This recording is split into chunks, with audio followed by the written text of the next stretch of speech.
Agusan del Sur. Tinaguri ang rice granary ng Caraga Region. Sa laki at lawak ng probinsya, hindi may pagkakaila na puno ito sa yaman at kultura. Sayaw at musika, mga lokal na produkto, pagkain at iba pa. Lahat ng yan, matutunghayan mo tuwing Hunyo sa isang tanyag at pinakadinarayong pagdiriwang sa buong rehiyon, ang Naliyagan Festival. At kung food trip ang pag-uusapan, isa sa mga inaabangan dito ang Binaga Festival, kung saan ibinibida ang haluan, ang isa sa ipinagmamalaki ng probinsya ng Agusan del Sur. Lahat ng yan ating alamin dito sa Tatak Caraga Filipino Food Month Edition. Pagmalaki sa bawat mesa ng mundo, ang sarili natin pagkaing Pilipino. Pagpunyin, mahalin at pagyamanin, ibahagi sa mundo, sa buwan ng kalutong Pilipino.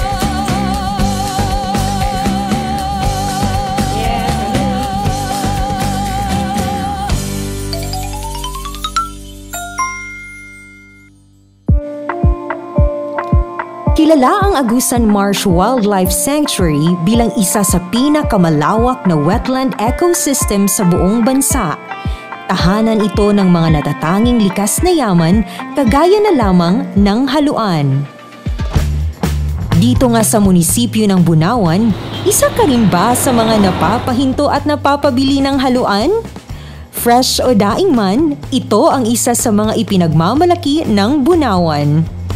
Kaya naman ngayong araw, ituturo sa atin ng Kalingayan Daingan Women's Association ang paggawa ng iba't ibang luto ng haluan.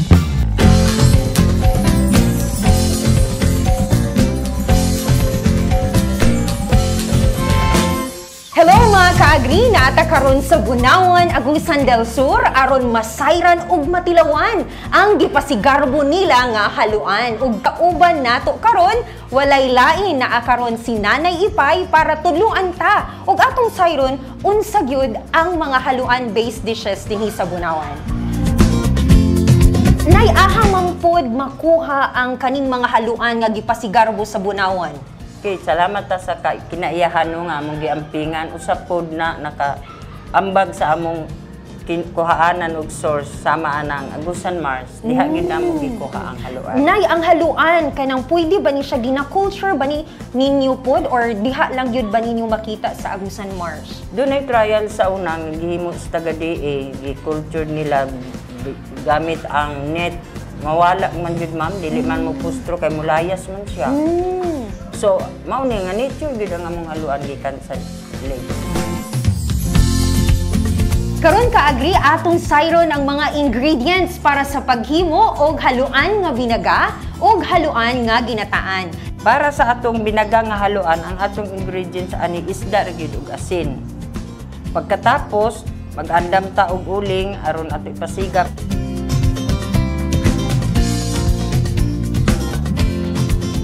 Bahin sa sausawan, atong gigamit ang bumbay, luya, suka ug tuyo para mas mulami ang atong sausawan na.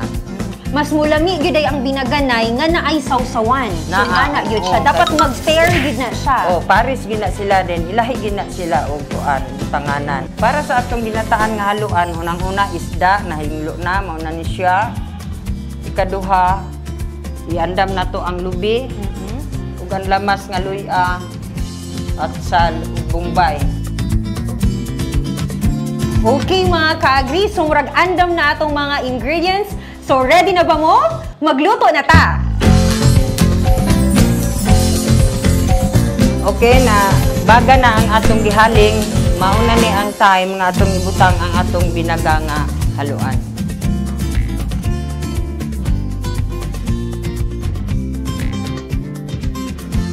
Unsay ilhanan nga naluto na siya. Ang iyang unod gikan sa pagsuba na color golden yellow na siya.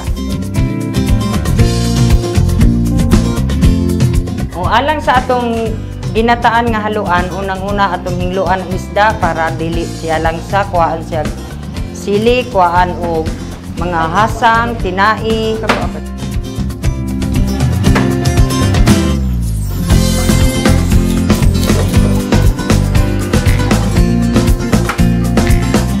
Usa siya hugasan, sliceon. Ang una atong sanlagon ang haluan.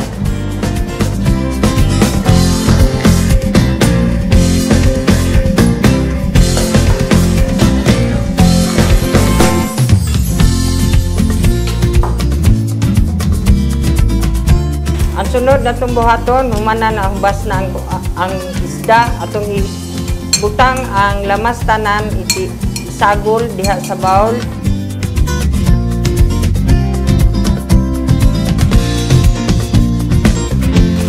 Pagkatapos, ibutang na itong tunog ug ang sikuan asin.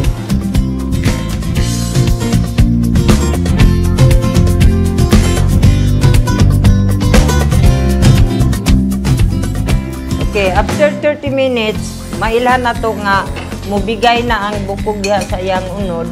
Mauna na ang mailhan nga naluto na. O, kini na ang ato ang ready to serve nga ginataang haluan. Sa pila ka minuto nga ato ang paghulat nga maluto ang ato ang binaga nga haluan o ginataan nga haluan. It's the time na kaagi para tilawan kung unsa gid kalami ang haluan dinhi sa Bunawan. Actually, ang iyang lasa kaagri, mura ragid pud siya kanaganing mga isda nga atong mapalit sa palengke. Pero sa giingon ni Nanay Impay kaganihanay, unsa gani kalahian ani nga atong mapalit didto sa merkado? Ang haluan, ako dyan pasigarbo nga, what pagid siya. Mas lami pagid siya, pa siya kaagi ug ice. Dili siya bunog sa food handling, dili siya bunog. Direct din siya gikan sa freezer box. Diri na pud ta sa binaga. So, Nay, ang binaga, unsa man siya, lami siya i-partner gid pud siguro sa kanon, no? Unsa pa man, Nay? O, magina ang ana. Ang lami gid niya pangpulutan. Ay, pangpulutan. Para sa mga okasyon. Oh. Sige, Nay, atong tilawan ang binaga.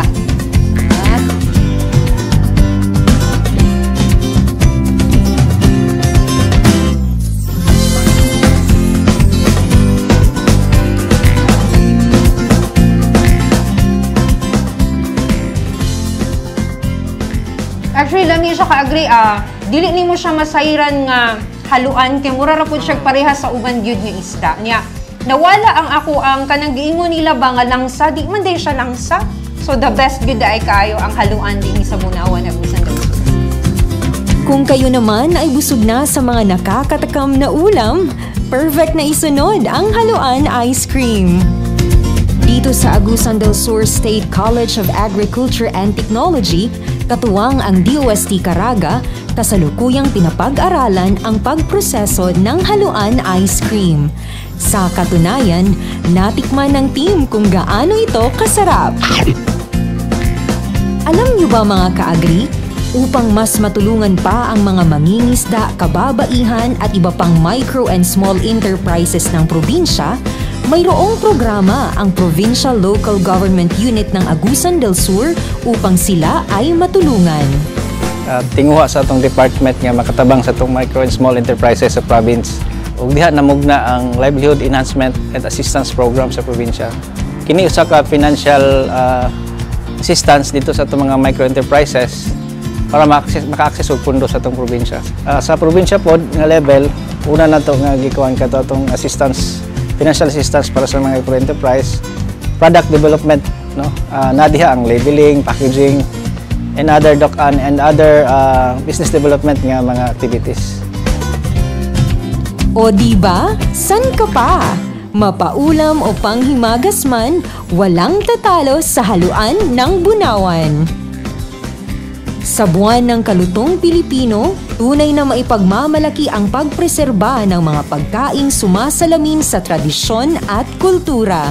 Kaya naman, Ang haluan sa Bunawan Agusan Resort, tatak